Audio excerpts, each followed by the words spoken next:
ನಿಮಿಷ ಗಲಾಟೆ ಮಾಡಿ. ಕೋಡಿಚಿಕ್ಕನಹಳ್ಳಿ ಪ್ರಾಥಮಿಕ ಆರೋಗ್ಯ ಕೇಂದ್ರ ಅಂದ್ರೆ ಆರೋಗ್ಯ ಇಲಾಖೆಯಿಂದ ಬಂದಂತಹ ಸಿಬ್ಬಂದಿಗಳು ಏನಕ್ಕೆ ನಿಮ್ಮ ಶಾಲೆಗೆ ಕನಿಷ್ಠ ವರ್ಷಕ್ಕೆ 2 ರಿಂದ 3 ಬಾರಿ ಬರ್ತೀವಿ. ಯಾವಾಗ ಜುಲೈ ತಿಂಗಳಲ್ಲಿ ಮಕ್ಕಳಿಗೆ ಲಸಿಕೆ ಹಾಕ್ಬೇಕಾರೆ, ಇಂಜೆಕ್ಷನ್ ಹಾಕ್ಬೇಕಾರೆ, TND ಲಸಿಕೆ ಹಾಕ್ಬೇಕಾರೆ, ಮತ್ತೆ ಡೆಂಗ್ಯೂ ಅವೇರ್ನೆಸ್ ಕೊಡ್ಬೇಕಾರೆ, ಮತ್ತೆ ಈಗ ಆಗಸ್ಟ್ ತಿಂಗಳಲ್ಲಿ ಮತ್ತೆ ಜಂತು ಹುಳುವಿನ ಮಾತ್ರೆ ನೀಡಬೇಕಾದ್ರೆ, ಮತ್ತೆ ಈಗ ಮತ್ತೆ ಜಂತು ಹುಳುವಿನ ಮಾತ್ರೆ ಫೆಬ್ರವರಿ 10ನೇ ತಾರೀಕು ಎಲ್ಲಾ ಮಕ್ಕಳಿಗೆ, ಎಲ್ಲಾ ವಯಸ್ಸಿನ ಮಕ್ಕಳಿಗೆ ನಾವು ಕೊಡುವ ಉದ್ದೇಶಕ್ಕೋಸ್ಕರ ಅದರ ಮಾಹಿತಿ ನಾವೇನು ಕೊಡ್ತಾ ಇದ್ದೀವಿ ಅನ್ನೋ ಉದ್ದೇಶವನ್ನು ನಿಮಗೆ ತಿಳಿಸೋಕ್ಕೋಸ್ಕರ ನಿಮ್ಮ ಶಾಲೆಗೆ ಬಂದಿದ್ದೀವಿ. ನಾವು ಎಲ್ಲ ಆರೋಗ್ಯ ಇಲಾಖೆ ಸಿಬ್ಬಂದಿಗಳು ನಮ್ಮ ಇಲ್ಲಿ ಪ್ರಾಥಮಿಕ ಆರೋಗ್ಯ ಕೇಂದ್ರ ಕೋಡಿಚಿಕ್ಕನಹಳ್ಳಿಯಲ್ಲಿ ನಾವು ಕಾರ್ಯನಿರ್ವಹಿಸ್ತಾ ಇದ್ದೀವಿ. ನಿಮಗೆ ಒಂದು 10 ನಿಮಿಷ ಕಾಲಾವಕಾಶ ಕೊಡಿ. ನಿಮಗೆ ಆಗಲೇ ಟೈಮ್ ಹೋಗುವ ಅಂದ್ರೆ ನೀವು ಮನೆಗೆ ಹೋಗುವ ಆತರದಲ್ಲಿ ಅಂದ್ರೆ ಆ ಪಾತ್ರದಲ್ಲಿ ಇದ್ದೀರ. ಯಾಕೆಂದ್ರೆ ಮನೆ ಹೋಗೋಣ ಅಂತ ಇದಿದೆ. ಆದ್ರೂ ನಿಮ್ಮ ಶಾಲೆಯ ಟೀಚರ್ ಏನು ಉಪನ್ಯಾಸ ಕೊಡೋಂತಿದ್ರೆ ನಾವು ಮುಂದೆ ಒಂದಿಷ್ಟು 10 ಮಿನಿಟ್ಸ್ ನಮ್ಮ ಆರೋಗ್ಯ ವಿಚಾರದ ಬಗ್ಗೆ ಹೇಳ್ತೀವಿ. ದಯವಿಟ್ಟು ಕಾಲಾವಕಾಶ, ಸಮಯಾವಕಾಶ ಮತ್ತೆ ಸೈಲೆನ್ಸ್ ಆಗಿ ಏನು ಇದೇನು ವಿಚಾರ. ಈಗ ನೋಡ್ರಿ 31/1/2026 ನಿನ್ನೆ ಏನು ವಿಶೇಷ ಮಾಡಿದ್ರೆ ಕಾರ್ಯಕ್ರಮ ನಿನ್ನೆ ಶಾಲೆಗಳಲ್ಲಿ ಹೇಳಿ ಯಾರ್ದು ಲಾಭತ್ತು ಶಾಸ್ತ್ರದ ಆಮೇಲೆ ಸೋಲ್ಜರ್ ಮತ್ತೆ ಯಾರಪ್ಪ ಯಾರು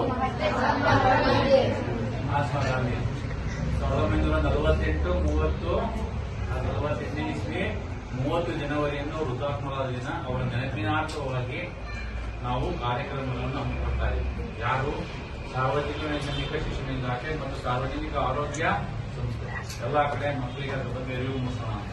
ಯಾಕೆಂದ್ರೆ ಗಾಂಧೀಜಿಯವರು ಭಾರತ ದೇಶಕ್ಕೆ ಸ್ವಾತಂತ್ರ್ಯ ಕೊಟ್ಟ ಮಹಾತ್ಮ ಅಂತ. ಮತ್ತೆ ನಾವುಗಳು ಯಾಕೆ ನಾವು ಆರೋಗ್ಯ ಇಲಾಖೆಯವರು ಹೆಚ್ಚು ಮಾತು ಕೊಡ್ತೀವಿ ಅಂತಂದ್ರೆ ನಮ್ಮ ಪೂರ್ವ ಅಂದ್ರೆ ಸ್ವಾತಂತ್ರ್ಯ ಪೂರ್ವ ಕಾಲದಲ್ಲಿ ಭಾರತ ದೇಶದಲ್ಲಿ ಕುಷ್ಠರೋಗ ಬಹಳ ಒಂದು ಸಾಮಾಜಿಕ ಕಳಂಕವಾಗಿತ್ತು. ಒಂದು ಸೋಷಿಯಲ್ ಸ್ಟಿಗ್ಮಾ ಆಗಿತ್ತು. ಅಂದ್ರೆ ಕುಷ್ಠರೋಗಿಗಳನ್ನ ಸಮಾಜದಿಂದ ಸಮುದಾಯದಿಂದ ದೂರ ಇರ್ತಿದ್ರು. ಅವ್ರನ್ನ ಯಾರು ಸಹ ನಮ್ಮಗಳ ಜೊತೆ ಬೆರೆತ್ಕೊಂಡು ಮಾತಾಡ್ತಿರ್ಲಿಲ್ಲ. ಮತ್ತೆ ಅವ್ರನ್ನ ಅವರು ಎಲ್ಲಾ ಜೊತೆ ಕೆಲಸ ಮಾಡಿ ಊಟ ಮಾಡೋದಕ್ಕೆ ಬಿಡ್ತಿರ್ಲಿಲ್ಲ. ಕುಡಿಯ ನೀರನ್ನು ಸಹ ಕೊಡ್ತಿರ್ಲಿಲ್ಲ ಅಂತ ಸಾಮಾಜಿಕ ಕಳಂಕ ಮತ್ತು ಅಥವಾ ಪಾಪ, ಮನುಷ್ಯನ ಪಾಪದಿಂದ ಯಾವುದೋ ಜನರಲ್ಲಿ ಪಾಪ ಮಾಡಿದ್ದಾನೆ ಅಂತ ಹೇಳಿ ಅವನ್ನ ಒಂದು ನಿಕೃಷ್ಟವಾಗಿ ಕಾಣುತ್ತಿರುವಂತಹ ಸಮಾಜದಲ್ಲಿ ಈಗ ನಾವು ಸ್ವತಂತ್ರ ಒಂದು 78 ವರ್ಷ ಆದರೂ ಸಹ ಕುಷ್ಠರೋಗದ ಪ್ರಕರಣಗಳು ಇನ್ನೂ ಇದೆ, ಇನ್ನೂ ಬರ್ತಾ ಇದೆ. ಆದ್ರೆ ಮೊದಲೇನಷ್ಟು ಬರ್ತಿರ್ಲಿಲ್ಲ. ಮೊದಲು ಕೈಕಾಲುಗಳೆಲ್ಲ ಅಂಗವಿಕಲತೆಯಾಗಿ ಅವರು ಓಡಾಡಕ್ಕೆ ನಿಕೃಷ್ಟವಾಗಿ ಸಾಧ್ಯತೆ ಇದ್ದಾಗ ತಮ್ಮ ಕೆಲಸ ಕಾರ್ಯಗಳನ್ನು ದೈನಂದಿನ ಕಾರ್ಯಗಳನ್ನು ಸಹ ಮಾಡಿಸಲಿಕ್ಕೆ ಅವರು ಆಗ್ತಿದ್ರು. ಏನು ಈ ಕುಷ್ಠರೋಗ ಅಂದ್ರೆ? ಕುಷ್ಠರೋಗ ಅಂತಂದ್ರೆ ನೋಡಿ ತೋರಿಸ್ತೀನಿ. ಲೆಪ್ರಸಿ ಇಸ್ಗೆ ಬ್ಯಾಕ್ಟೀರಿಯಾ ಡಿಸೀಸ್ ನೋಡ್ರಿ, ಮೈಕೋ ಬ್ಯಾಕ್ಟೀರಿಯಂ ಲೆಪ್ರೆ ಅಂತ ನೋಡ್ರಿ. ಇದರ ದೇಹದ ಯಾವುದೇ ಭಾಗದಲ್ಲಿ ನಮ್ಮ ದೇಹಕ್ಕೆ ಎಂಟ್ರಿ ಆದ ತಕ್ಷಣ 5 to 7 years 3 to 5 years ಆದ್ಮೇಲೆ ನಮ್ಮ ದೇಹದ ಒಳಗಡೆ ಯಾವ ರೀತಿ ಹೋಗುತ್ತೆ ಅಂದ್ರೆ ದೇಹಕ್ಕೆ ಒಬ್ಬ ವ್ಯಕ್ತಿ ಜೊತೆ ಕ್ಲೋಸ್ ಕಾಂಟ್ಯಾಕ್ಟ್, ಆ ವ್ಯಕ್ತಿಯ ಜೊತೆ ನಾವು ಸೀಂದಾಗ ಕೆಮ್ಮಿದಾಗ ನಮ್ಮಲ್ಲಿ ರೋಗ ನಿರೋಧಕ ಶಕ್ತಿ ಕಮ್ಮಿ ಇತ್ತು ಅಂದಾಗ, ಮತ್ತೆ ಅಪೌಷ್ಟಿಕತೆ ಮಾಲ್ನ್ಯೂಟ್ರಿಷನ್ ಹಿಂದೆ ಬರಗಾಲ ಮತ್ತು ಬಡತನ ಮತ್ತೆ ನೀರಿನ ಶುದ್ಧತೆ ಇರಲಿಲ್ಲ, ಕುಡಿಯುವ ನೀರಿನ ಸೌಲಭ್ಯ ಇರಲಿಲ್ಲ, ಮತ್ತೆ ಅವಾಗ ಪಾವರ್ಟಿ ಲೈನ್ ಜಾಸ್ತಿ ಇರೋದ್ರಿಂದ ಏನಾಗುತ್ತೆ ಬೇಗ ರೋಗಗಳು ಪ್ರಸಾರವಾಗ್ತಿದ್ದೋ.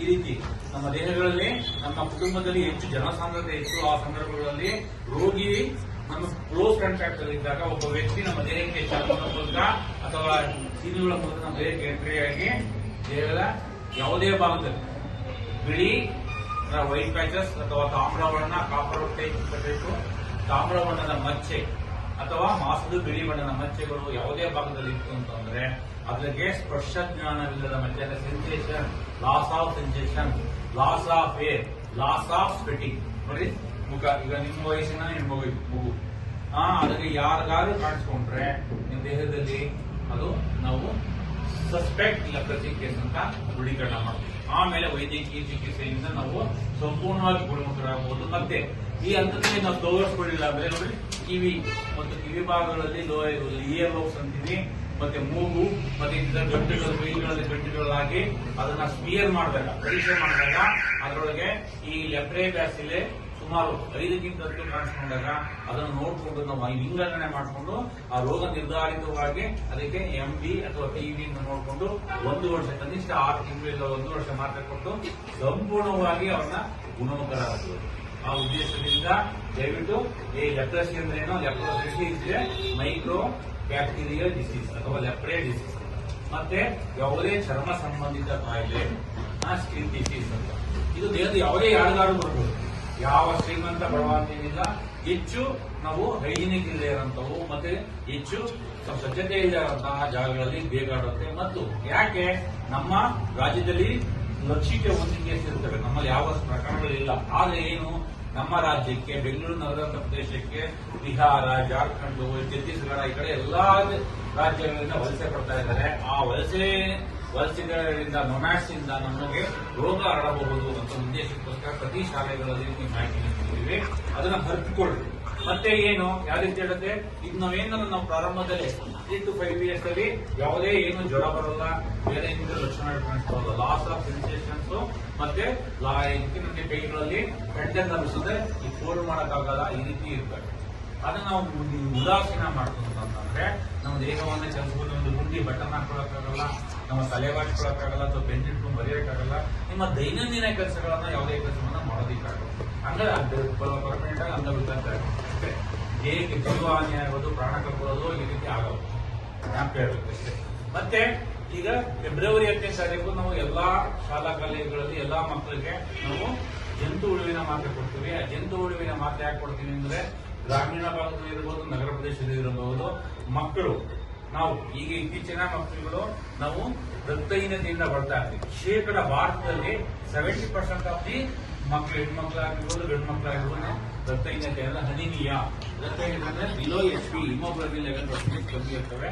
ಯಾವ ಮಕ್ಕಳಿಗೆ ಹಿಮೋಗ್ಲೋಬಿನ್ ಕಮ್ಮಿ ಇರ್ತವೆ ಆ ಮಕ್ಕಳು ತಲೆ ಸುತ್ತಿರೋದು, ಗಿಡ್ಡಿನೆಸ್ ಬರೋದು, ಆಮೇಲೆ ಹೊಟ್ಟೆ ನೋವು ಬರ್ತಾ ಇರೋದು ಆಕಾಶ, ಆಮೇಲೆ ಸ್ಕಿನ್ ರ್ಯಾಷಸ್ ಅಥವಾ ಸ್ಕಿನ್ ಡಿಸೀಸ್ ಆಗೋದು, ಮತ್ತೆ ಇನ್ನಿತರ ಅನೇಕ ಕಣ್ಣು ಮಂಜಾಗುವಂಥದ್ದು, ಪಾಠ ಕೇಳೋದಕ್ಕೆ ಆಸಕ್ತಿ ಇರೋದು, ಇನ್ನಿತರ ಅನೇಕ ನಿಮ್ಮ ದೈಹಿಕ ಚಟುವಟಿಕೆಗಳಲ್ಲಿ ಸ್ಪೋರ್ಟ್ಸ್ ಅಥವಾ ಇನ್ನಿತರ ಯಾವುದೇ ಚಟುವಟಿಕೆಗಳಲ್ಲಿ ಆಸಕ್ತಿ ಇಲ್ಲಿರುವಂತಹ ಒಂದು ಲಕ್ಷಣಗಳು ಕಾಣಿಸ್ತದೆ.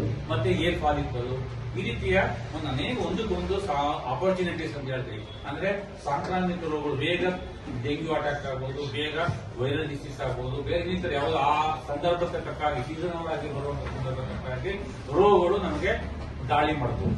ಆ ಉದ್ದೇಶದಿಂದ ನಾವೇನ್ ಮಾಡ್ತೀವಿ, ಎಲ್ಲಾ ಶಾಲೆಗಳಲ್ಲಿ ಪ್ರತಿ ವರ್ಷಕ್ಕೆ 2 ಬಾರಿ ಆಗಸ್ಟ್ ಮತ್ತು ಫೆಬ್ರವರಿ ತಿಂಗಳಲ್ಲಿ ಜಂತು ಹುಳುವಿನ ಮಾತ್ರೆಯನ್ನ ನಿಮ್ಮ ಶಾಲಾ ಮುಖ್ಯಸ್ಥರಿಗೆ ಕೊಟ್ಟು ಮತ್ತೆ ಶಿಕ್ಷಕರಿಗೆ ಕೊಟ್ಟು ನೀವು ಪ್ರತಿದಿನ ಫೆಬ್ರವರಿ 10 ನೀವು ಎಲ್ಲಾ ಮಕ್ಕಳು ಸಹ ಒಂದೇ ದಿವಸ ತಗೋಬೇಕು. ಏನು ಅದು ಹೇಗೆ ಕೆಲಸ ಮಾಡುತ್ತೆ, ಜಂತು ಹುಳು ಹೊಟ್ಟೆಗಳಲ್ಲಿ ಅಥವಾ ಜಠರದಲ್ಲಿ ಅಥವಾ ಇಂಟೆಸ್ಟೈನ್ ನಲ್ಲಿ ಇರುವಂತಹ ಜಂತು ಹುಳು ಮೊಟ್ಟೆಗಳು ನೋಡಿದ್ದೀರಾ ನೋಡಿ ಇವೆಲ್ಲ ಗೂಗಲಲ್ಲಿ ಸರ್ಚ್ ಮಾಡಿ ನೋಡಿ ರೋಡ್ ವಾರ್ಮ್ ಹೆಂಗಿರುತ್ತೆ ಅಂತ.